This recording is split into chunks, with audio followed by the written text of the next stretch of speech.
Hello friends, welcome back to my channel SRK drama explain. Friends, ये video मैं लोगों के एंटरटेनमेंट के लिए बनाती हूँ, so please watch full, share, subscribe and like this video. जैसे कि फ्रेंड मैंने कहा था प्रीवियस पार्ट में कि मैं आप लोगों के लिए एक अमेजिंग सी स्टोरी लेकर आऊँगी, तो लेकर आ गई हूँ एक रिवेंज लव स्टोरी जो कि बहुत ही ज़्यादा अमेजिंग है, क्योंकि जिसमें हमारा हीरो रहता है वो हीरोइन से नफरत करता है और इस हद तक नफरत करता है कि उससे शादी करने की वो डिमांड करता है और फाइनली उसकी शादी हो भी जाती है। लेकिन आफ्टर मैरिज वो उसको बहुत ज़्यादा टॉर्चर करता है, जिसकी वजह से हमारी हीरोइन बहुत ज़्यादा हर्ट होती है और फाइनली यहाँ पर हमारी हीरोइन डिसाइड करती है कि वो उसे छोड़कर चली जाएगी। तभी हमारे हीरो को रियलाइज़ होता है कि वो तो उस लड़की से प्यार करने लगा है। वो उसे रोकने की कोशिश करता है लेकिन बहुत ज़्यादा देर हो चुकी थी, क्योंकि हीरोइन ने डिसाइड कर लिया था कि वो उसे छोड़कर जाएगी। तो देखते हैं इस ड्रामे में क्या हमारे हीरो को हमारी हीरोइन मिल पाती है या नहीं। अब यहाँ पर कॉन्ग को दिखाया जाता है जो फाइनली नियोंग को लेकर वापस अपने घर पे आ चुका था। यहाँ पर नियोंग तो कॉन्ग से दूर भाग रही थी, लेकिन कॉन्ग उसे टाइटली पकड़ लेता और कहता है कि तुम्हें तो खुश होना चाहिए, तुम अपने हस्बैंड के घर पर वापस आ चुकी हो। लेकिन यहाँ पर नियोंग कहती है कि अगर मेरी मजबूरी नहीं होती तो मैं यहाँ पर कभी नहीं आती। मुझे तौर को जेल से बाहर निकलवाना था, इसलिए मुझे तुम्हारे साथ ये डील करनी पड़ी। अब यहाँ पर रत्ना और लॉन्ग को भी मालूम पड़ जाता है कि नियोंग वापस आ चुकी है, तो वो कॉन्ग को चिल्लाते हैं कि तुम इस लड़की को दोबारा अपने घर पर लेकर क्यों आए हो, जबकि तुम जानते हो कि ये तुमसे प्यार नहीं करती है, ये तो अपने बॉयफ्रेंड के साथ रिलेशनशिप में रहना चाहती है। अब यहाँ पर कॉन्ग से बर्दाश्त नहीं होता है कि कोई उसके वाइफ के बारे में ऐसा बोले। वो रत्ना को भी नहीं छोड़ता और कहता है कि आपको हमारे मामले में नहीं पड़ना चाहिए, मैं अपनी वाइफ से बहुत ज़्यादा प्यार करता हूँ, इसीलिए आपको चुप रहना चाहिए। यहाँ पर जो लॉन्ग रहती है वो भी बोलने लगती है, तो कॉन्ग कहता है कि तुम्हें इतना तो ख्याल रखना चाहिए कि किसी की फैमिली मैटर में बात नहीं करनी चाहिए, तो तुम बाहर की हो, बाहर ही रहना अच्छा लगेगा तुम्हें। अब यहाँ पर कॉन्ग को दिखाया जाता है जो नियोंग को अपनी गोद में उठाकर वहाँ से चला जाता है। यहाँ पर मैट को दिखाया जाता है, वो तो उन लोग की वीडियो बनाती रहती है ताकि वो उनसे पैसे कमा सके। अब कॉन्ग नियोंग को लेकर अपने कमरे में आता है और बेड पर उसे लिटाकर उसके साथ फ्लर्ट करने लगता है। यहाँ पर नियोंग उसे कहती है कि दूर हो जाओ, तुमने मेरे साथ एक बार गलत कर दिया है, अब मैं दोबारा अपने साथ गलत होते हुए बिल्कुल भी बर्दाश्त नहीं करूंगी। यहाँ पर कॉन्ग कहता है कि ये तो मेरा पूरा राइट्स है, बिकॉज मैं तुम्हारा हस्बैंड हूँ, ऑफिशियली तरीके से भी और मैरिज भी मैंने तुमसे किया है, तो तुम मेरी वाइफ हो। यहाँ पर जो नियोंग रहती है उसे पिलो फेंक कर मारती है और कहती है कि मेरे करीब भी मत आना है। बट कॉन्ग कहाँ मानने वाला है, वो नियोंग के करीब जाता है और कहता है कि शायद तुम भूल रही हो कि तौर को सिर्फ अभी बेल मिली है, अगर तुमने मेरे साथ अच्छे से सलूक नहीं किया तो याद रखना है मैं उसे फिर से जेल में फंसा दूंगा।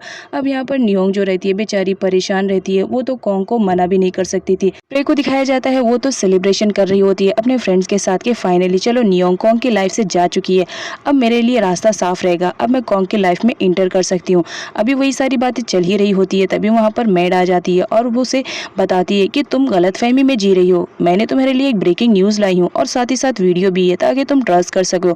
यहाँ पर वो बताती है कि देखो नियोंग वापस आ चुकी है और इसे लाने के लिए कॉन्ग पर्सनली गया था। अब यहाँ पर जब ये बात सुनती है तो जो प्रे रहती है वो गुस्से में आ जाती है और मैट के ऊपर पाउडर फेंक देती है कि तुम तुम्हारी शक्ल की तरह ही हमेशा घटिया न्यूज़ लेकर आती हो, जब भी आती हो कोई ना कोई बुरी न्यूज़ लेकर आती हो, मुझे तुमसे नफरत हो गई है। रत्ना और लॉन्ग को दिखाया जाता है जो जेनी के बताए हुए लोकेशन पर पहुंची हुई रहती है। तभी वहाँ पर जेनी आती है और उन्हें बताती है कि चलो फाइनली मुझे तो लगा था तुम लोग यहाँ पर नहीं आओगे, अगर तुम नहीं आते तो मैं ये वीडियो कॉन्ग तक का सेंड कर देती। यहाँ पर जो हमारी जेनी रहती है वो लॉन्ग और रत्ना से पैसे की डिमांड करती है और कहती है कि अगर मेरा मुंह बंद रखना चाह रहे हो तो मुझे अमाउंट जल्दी से जल्दी दे दो। यहाँ पर रत्ना बोलती है कि इस वक्त हम अमाउंट लेकर नहीं आए, अगर तुम हमें बताती कि तुम पैसों के लिए यहाँ पर हमें बुला रही हो तो हम ज़रूर लेकर आते। तो यहाँ पर जो जेनी रहती है वो बोलती है अगर तुम्हारे पास पैसे नहीं है तो अपनी ब्रांडेड वॉच दे दो और पर्स भी दे दो। यहाँ पर जो रत्ना रहती है वो तो बिल्कुल भी देना नहीं चाह रही होती, लेकिन क्या करे, मजबूरी थी, उसे देना ही पड़ता है। यहाँ पर जेनी लॉन्ग का भी पर्स ले लेती है और कहती है कि तुम्हारा मुझे सबसे अच्छा लगा। अब यहाँ पर तौर को दिखाया जाता है जो नियोंग की हालत का जिम्मेदार खुद ही ठहरा रहा था और कह रहा था कि मुझे छुड़ाने के लिए नियोंग ने इतना बड़ा कदम उठा लिया कि आज उसकी लाइफ मुसीबत में पड़ गई है। यहाँ पर तौर फाइनली डिसाइड करता है कि अगर वो अपने आप को बेगुनाह साबित कर लेगा तो वो जेल से फ्री हो जाएगा और इस तरह नियोंग भी कॉन्ग की जिंदगी से बाहर निकल जाएगी और उससे बच पाएगी। अब यहाँ पर वो मैनेजर से इंक्वायरी करता है, लेकिन मैनेजर कुछ भी नहीं बताता है, सिर्फ इतना बताता है कि जिस दिन चोरी हुई थी यहाँ पर रत्ना मैम आई थी इंक्वायरी करने के लिए। अब यहाँ पर जो तौर रहता है उसे रत्ना पर डाउट होने लगता है। यहाँ पर जो इम रहती है वो बोलती है कि मुझे तो कुछ गड़बड़ लग रहा है कि कहीं इन सब के पीछे रत्ना तो नहीं है। यहाँ पर टिन बोलता है कि एक बार हमें ये सारी बातें नियोंग को बता देनी चाहिए, हो सकता है वो हमें कुछ इन्फॉर्मेशन प्रोवाइड कर पाए, क्योंकि इस वक्त वो कॉन्ग के घर पर है और रत्ना उसके आमने सामने रहती है। यहाँ पर तौर बोलता है ठीक है। फिर इम नियोंग के पास कॉल करती है, लेकिन यहाँ पर दिखाया जाता है नियोंग सोती रहती है, इस वजह से वो कॉल नहीं रिसीव करती है। बट यहाँ पर कॉन्ग उठा हुआ रहता है, वो कॉल नहीं रिसीव करता है और कॉल को कट कर देता है, जिसकी वजह से सारे लोग परेशान हो जाते हैं। यहाँ पर तौर बोलता है कि जरूर कॉन्ग ने कुछ तो गलत किया होगा, जिसकी वजह से नियोंग कॉल रिसीव नहीं कर रही है, वरना वो मेरा कॉल हमेशा रिसीव करती है। अब यहाँ पर जो टीन रहता है उसे समझाने की कोशिश करता है कि तुम्हें इस वक्त वहाँ पर नहीं जाना चाहिए, अगर तुम कॉन्ग के घर पे गए तो मुसीबत बढ़ जाएगी।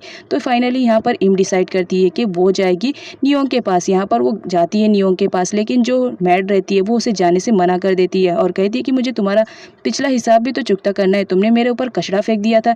यहाँ पर वो सारे सर्वेंट को बुला लेती है और इम को वहाँ पर नहीं जाने देती है और कहती है कि कॉन्ग सर ने मना किया है कि नियोंग की कोई भी फैमिली के मेंबर उससे नहीं मिल सकते हैं। अब ना चाहते हुए भी इम को वहाँ से जाना पड़ता है। इधर कॉन्ग को दिखाया जाता है जो ब्रेकफास्ट टेबल पर बैठा रहता है, तभी वहाँ पर नियोंग आती है और उससे कहती है कि वो किसी इंपॉर्टेंट काम से बाहर जा रही है, लेकिन कॉन्ग मना कर देता है और कहता है कि मैंने तो अभी तक ब्रेकफास्ट भी नहीं किया, तो तुम मुझे छोड़कर कैसे जा सकती हो। यहाँ पर जो हमारी नियोंग रहती है वो आकर बैठती है, तो कॉन्ग कहता है तुम्हें बैठने के लिए किसने कहा है, अब तुम मुझे सर्व करो। जिस पर नियोंग बोलती है इतने सारे सर्वेंट है, तुम उनसे सर्व करवा लो।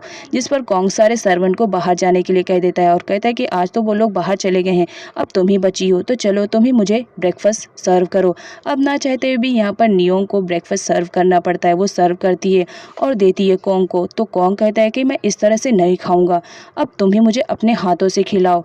यहाँ पर नियोंग का दिल चाह रहा होता है कि वो कॉन्ग को जड़ के थप्पड़ दे, लेकिन तौर की वजह से वो उसे कुछ भी नहीं कहती है।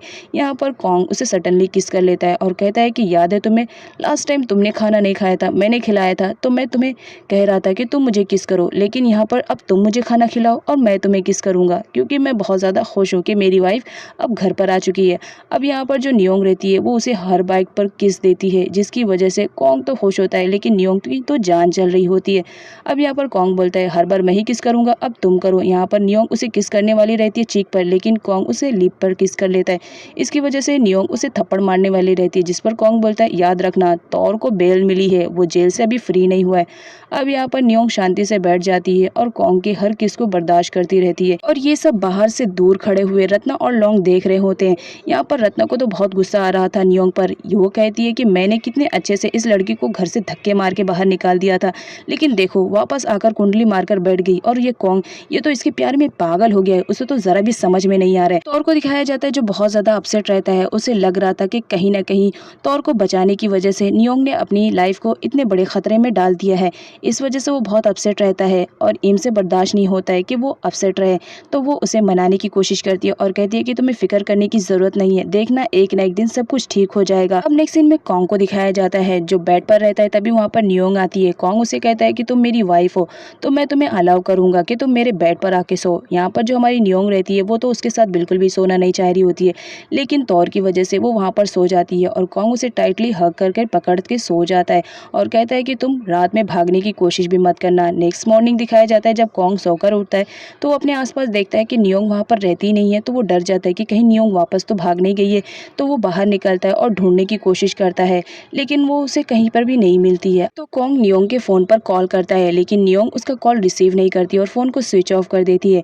यहाँ पर नियोंग तौर से मिलने के लिए आई हुई रहती है और उससे पूछती है कि तुम याद करने की कोशिश करो कि तुम्हारे गैरेज शॉप में वो अमाउंट कैसे आया।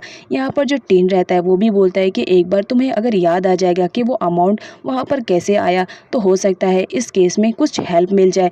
यहाँ पर तो याद करने की कोशिश करता है, लेकिन उसे कुछ भी याद नहीं आता है। इधर रत्ना को दिखाया जाता है जो देखती है कि कॉन्ग तो बहुत ज़्यादा परेशान है नियोंग के लिए, तो उसे भड़काने की कोशिश करती है और कहती है कि तुम्हें क्यों नहीं समझ में आ रहा है कि तुम्हारी वाइफ तुम्हारे साथ नहीं रहना चाह रही है, वो तो अपने बॉयफ्रेंड के साथ रहना चाह रही है, देखना वो उसी के साथ गई होगी। यहाँ पर लॉन्ग भी आग में घी डालने का काम करती है और कहती है अगर हमारी बातों पे ट्रस्ट नहीं हो रहा तो तुम एक बार खुद ही जाकर देख लो, तुम्हें ज़रूर यकीन आ जाएगा। अब नेक्स्ट सीन दिखाया जाता है जो हमारा कॉन्ग रहता है वो टिन के घर पर पहुंच चुका होता है और वो जाता है नियोंग को ढूंढने के लिए, लेकिन नियोंग तो नहीं मिलती है बट उसकी मॉम मिल जाती है। यहाँ पर जो कॉन्ग रहता है उन्हें नमस्ते करता है और कहता है कि आंटी क्या आप मुझे बता सकती हैं कि नियोंग कहाँ पर है। पिट तो बिल्कुल भी बताना नहीं चाह रही होती है, लेकिन वो फिर भी बता देती है कि नियोंग तौर के साथ गई हुई है उसके केस में हेल्प करने के लिए। अब यहाँ पर दिखाया जाता है जो कॉन्ग रहता है वो तो गुस्से में आ जाता है कि मैंने मना किया था तौर के साथ रहने के लिए, लेकिन वो उसी के साथ रहना पसंद कर रही है। अब यहाँ पर दिखाया जाता है जो हमारा तौर रहता है फाइनली वो उस दिन की डिटेल्स निकालने की कोशिश करता है जिस दिन उसे जेल में लेकर गए हुए थे। अब यहाँ पर नियोंग तौर से बोलती है कि थोड़ा सा याद करने की कोशिश करो, क्या उस दिन कोई ऐसा आया था जिस पर तुम्हें डाउट है। यहाँ पर जो तौर रहता है वो याद करने की कोशिश करता है, लेकिन उसे बिल्कुल भी याद नहीं आता है, तो वो टायर पर पुश कर देता है कि मुझे कुछ भी नहीं आ रहा है। तो इसकी वजह से वो नियोंग गिर रही होती है, तो तौर उसे बचाने के लिए जाता है और उसी के ऊपर गिर जाता है। उसी वक्त एंट्री हो जाती है कॉन्ग की, और वो इस सिचुएशन में देख बोलता है कि ओ, तो तुम इसी वजह से यहाँ पर आई हो, और तुमने मेरा कॉल भी नहीं रिसीव किया। मैंने तुमसे मना किया था ना कि इस लड़के के साथ मत रहना, लेकिन तुम इसी के साथ रह रही हो। अब यहाँ पर जो हमारी नियोंग रहती है उसे गुस्सा आ जाता है कि कॉन्ग तो उस पर ज़रा भी ट्रस्ट नहीं कर रहा है। यहाँ पर वो बोलती है कि तुम यहाँ से चले जाओ, मुझे बिल्कुल भी तुमसे बात नहीं करनी है। कॉन्ग नहीं जाता है, और यहाँ पर तौर को दिखाया जाता है, वो भी कॉन्ग को वार्न करता है कि तुम मेरे फ्रेंड के पीछे मत रहो, तुम यहाँ से चले जाओ। कॉन्ग बोलता है कि तुम्हारी फ्रेंड से पहले ये मेरी वाइफ है, और उसका हाथ पकड़कर वहाँ से लेके जाने लगता है। यहाँ पर नियोंग जाने से मना करती है, जिसकी वजह से कॉन्ग उसे ब्लैकमेल करने लगता है कि तुम्हें याद है ना, तौर को सिर्फ बेल मिली है, मैंने उसे फ्री नहीं किया है, मैं उस पर केस दोबारा कर सकता हूँ। नियोंग तो बिल्कुल भी ये नहीं चाह रही होती है कि तौर वापस से जेल में जाए। इस वजह से वो कॉन्ग के साथ जाने के लिए रेडी हो जाती है और कहती है कि तुम तौर को जेल में नहीं भेजोगे। कॉन्ग बोलता है तुम मेरे साथ चलो तो सही, मैं उस पर केस नहीं करूँगा। यहाँ पर तौर तो बहुत ज़्यादा गुस्से में रहता है, बट कुछ भी नहीं करता है। नियोंग कॉन्ग के साथ तो घर पर आती है, लेकिन वो फटाफट अपने कमरे में जाने लगती है, जहाँ पर कॉन्ग उसे बोलता है कि तुम दोबारा तौर से मिलने की कोशिश भी मत करना। लेकिन नियोंग बोलती है कि तुम कितना भी मना करो, मैं तो तौर की हेल्प करूँगी जब तक कि वो बेगुनाह साबित नहीं होता है। और ये कहकर वो दरवाज़ा बंद कर लेती है। यहाँ पर लौंग और रत्ना को दिखाया जाता है, वो तो बहुत खुश होते रहते हैं और कहते हैं कि अगर ऐसे ही चलता रहा तो देख लेना, वो दिन दूर नहीं है जब हम अपने मकसद में कामयाब हो जाएंगे, और देखना एक ना एक दिन तो मैं इन दोनों का डिवोर्स करा कर ही रहूँगी। अब यहाँ पर प्रे को दिखाया जाता है, जहाँ पर सर्वेंट उसे इन्फॉर्मेशन देती है कि तुम्हें मालूम है यहाँ पर नियोंग और कॉन्ग के बीच में फाइट हुई है, मुझे लग रहा है कि वो बहुत जल्द डिवोर्स ले लेंगे, और लौंग भी कुछ ऐसा ही कह रही होती है। यहाँ पर प्रे तो खुश हो जाती है और कहती है कि मैं तुम्हें बहुत बड़ा अमाउंट दूंगी कि तुमने मुझे इतनी ब्रेकिंग न्यूज़ सुनाई है। यहाँ पर सर्वेंट बोलती है कि आप जितना जल्दी पे करेंगे मैं उतना ही जल्दी आपको और भी खुशखबरी सुनाऊंगी। अब नेक्स्ट सीन में दिखाया जाता है कॉन्ग कसिनो में आया हुआ रहता है और बहुत अपसेट रहता है। तभी नियोंग आती है उसे सेड्यूस करने के लिए और कहती है कि मुझे मालूम है तुम्हारी वाइफ के साथ तुम्हारा झगड़ा हुआ है। यहाँ पर जब कॉन्ग सुनता है कि ये ऐसी बातें कर रही है तो वो उसे वहाँ से जाने के लिए कह रहा होता है, और दूर खड़ी लौंग ये सब देख रही होती है और वो सोचती है कि मुझे कुछ दूसरा प्लान करना पड़ेगा जिससे सांप भी मर जाए और लाठी भी ना टूटे। यहाँ पर दिखाया जाता है जो लौंग रहती है वो एक सर्वेंट को बुलाती है और उससे कहती है कि ये जो दवाई है वो तुम्हें कॉन्ग को किसी भी हालत में पिलानी होगी।